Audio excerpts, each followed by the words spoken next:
టాలెంట్కి వయసుతోనే పని లేదు. చిన్న పెద్ద అనే తేడా లేకుండా సందర్భం వచ్చినప్పుడల్లా ఎవరి టాలెంట్ను వాళ్ళు బయట పెడుతుంటారు. ఆగో గట్లనే నిరూపిస్తున్నాడు ఈ అన్న టాలెంట్ ఒక్కసారి చూసిండ్రంటే మీరు సుతం ముక్కు మీద వేలేసుకుంటారు. కావాలంటే మీరే చూడుండ్రి.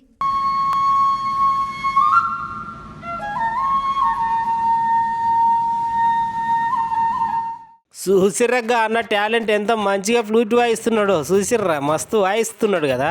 వింటుంటే మళ్ళా వినబుద్ధి అవుతుంది కదా, అంత బాగా వాయిస్తున్నాడు అన్న. అసలు ముచ్చట ఏంటంటే అన్నకి చిన్నప్పటి సంది ఫ్లూట్ వాయించడం అంటే మస్తు పానమట. అయితే అన్న చదువుకున్న సుత కొలువు రాలేదంట. ఆయన అట్లా రాకపోయేసరికి పెండ్లాం బిడ్డల్ని చూసుకోవాలి, ఇల్లు గడవాలి అంటే ఏదో ఒకటి చెయ్యాలి కదా అని ఆ అన్నయ్య గట్ల ఒక ఆఫీస్లో సెక్యూరిటీ గార్డ్ కొలువు చేస్తున్నాడంట. ఇక అన్నకి చిన్నప్పటి సంది నేర్చుకున్న పానమైన ఫ్లూట్ విడిచిపెట్టలేక ఇక అన్నకి ఇట్లా కొలువుల టైం దొరికినప్పుడల్లా ఇగో ఇట్లా ఫ్లూట్ వాయిస్తున్నాడంట.